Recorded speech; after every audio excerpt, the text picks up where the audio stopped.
এবার আমার ভাগ্নে পুষ্পর মেয়ে, ওর লেখা ইংরেজিতে একটা কবিতা সে পাঠ করবে।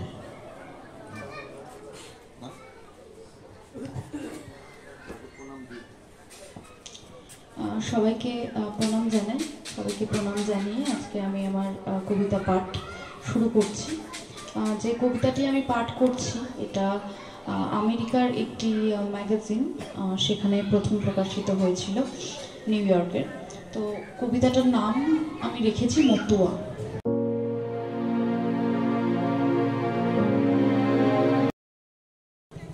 মতুয়া।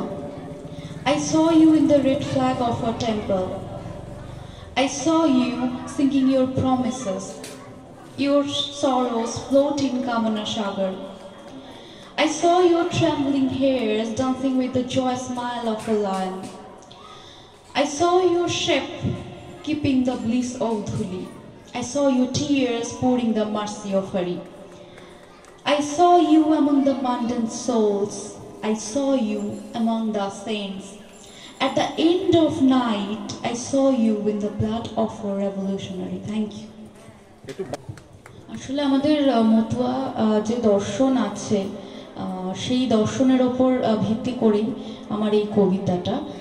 যেমন আমাদের মতুয়াদের যে নিশানি তো আমাদের পরিচয়, তো সেই জন্যই আমি এখানে রেড ফ্ল্যাগ ইউজ করেছি। কারণ মতুয়াদের কাছে শুধু নিশান তো কোনো সাধারণ নিশান নয়, এটা তাদের আইডেন্টিটি। তাই সারা বিশ্বে যত কোটি মতুয়া ছড়িয়ে আছে, এই নিশানের মধ্যে দিয়েই কিন্তু তারা তাদের আইডেন্টিটি প্রকাশ করে। আমরা দেখেছি যে নিউ ইয়র্কে সুমিতাদিরা যে হরি মন্দির প্রতিষ্ঠা করেছে, সেখানেও কিন্তু তারা সবসময় যত অনুষ্ঠান করেন এই নিশান কিন্তু সবসময় থাকে। নিশান আসলে আমাদের যেন আত্মার প্রতীক, আমাদের আইডেন্টিটি, আমাদের পরিচয়, সে আমরা বিশ্বের যেখানেই থাকি না কেন। এবং তারপরে এসেছে কামনা সাগরের কথা। আমাদের কাছে কামনা সাগর শুধুমাত্র একটি স্নান করার জায়গা নয়, কামনা সাগর এমন একটি জায়গা, এমন একটা পুণ্যভূমি যেখানে আমরা সবসময় মতুয়ারা মনে করি যে কামনা সাগরে যদি আমরা একবার ডুব দিই আমাদের সব মনের বাসনা পূর্ণ হবে, আমাদের যত জীবনের যা কিছু অতৃপ্ত রয়েছে আমাদের সব কামনা বাসনা পূর্ণ হবে। তো সেই কামনা সাগরের কথাও আমি লিখেছি যে আমাদের যত দুঃখ কষ্ট সব কামনা সাগরের জলে যেন ধুয়ে যায়। তার সাথে সাথে আমাদের মতুয়াদের যেটা খুব গুরুত্বপূর্ণ, যেটা আমরা মতুয়া হিসেবে আমাদের আইডেন্টিটির ক্ষেত্রে সবথেকে গুরুত্বপূর্ণ, সেটা হলো মতুয়া নৃত্য। মতুয়ারা যখন নৃত্য করেন সেই সময় কিন্তু তাদের যে মানে চুলও নৃত্য করছে। তো আমি সেইটাই কবিতার মধ্যে দিয়ে পোয়েটিক ল্যাঙ্গুয়েজে বুঝিয়েছি যে মতুয়ারা যখন নৃত্য করেন তাদের বিভিন্ন যে বডি মুভমেন্ট, তো সেইগুলো আমি বোঝাতে চেয়েছি।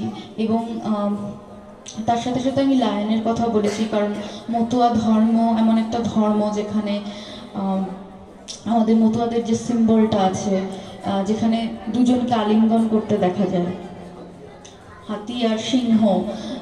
তো এই জন্যে এখানে আমি লায়নের কথা বলেছি, সিংহের কথা বলেছি। যে মতুয়া ধর্মের মূল মন্ত্র হলো মানবতা।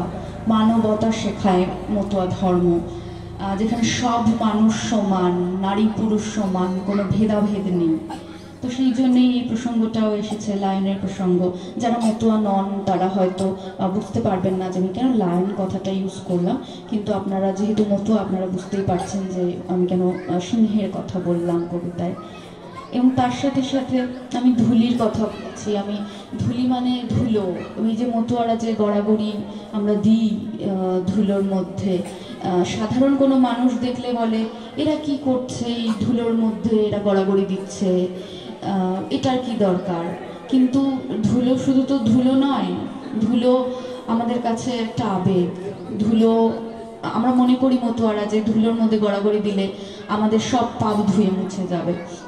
তো সেই জন্য আমি ধুলির কথা বলেছি, এবং এই ধুলোয় গড়াগড়ির মাধ্যমে আমরা যে ঈশ্বরের আশীর্বাদ যে আমরা পাই, সেই দর্শনটাই আমি এই কবিতার মধ্যে দেখিয়েছি। এবং আরেকটা এখানে যেটা গুরুত্বপূর্ণ সেটা হলো টিয়ার্স, মানে কান্না। আমরা মতুয়ারা সবসময় যখন কীর্তন করি তখন আমরা কাঁদি, আমরা মনে করি যে আমাদের চোখের জলের মধ্যে দিয়েই আমাদের সব পাপ ধুয়ে যাবে।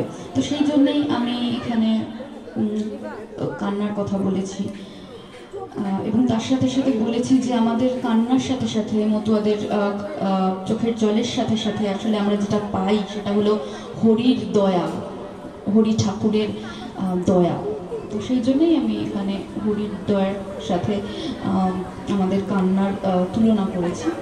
এবং তারপরে বলেছি যে এই মতুয়ারা কারা। মতুয়ারা এমন একটি সম্প্রদায় যে মতুয়া হতে গেলে আমাদের আলাদা করে বাইরে থাকতে হয় না, ঘরের বাইরে সন্ন্যাসী হয়ে জীবন কাটাতে হয় না।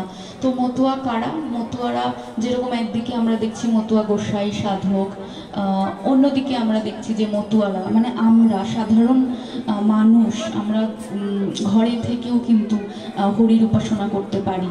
তাই সেক্ষেত্রে এখানে আমি মতুয়া সাধক, গোপাল সাধু থেকে শুরু করে যে বিভিন্ন আমাদের মতুয়া গোসাই আছেন, সাধক আছেন, তারাও মতুয়া, এবং আমরা যারা সাধারণ মানুষ আমরাও মতুয়া। আমাদের মধ্যে আলাদা কোনো ভেদাভেদ নেই, ব্যবধান নেই।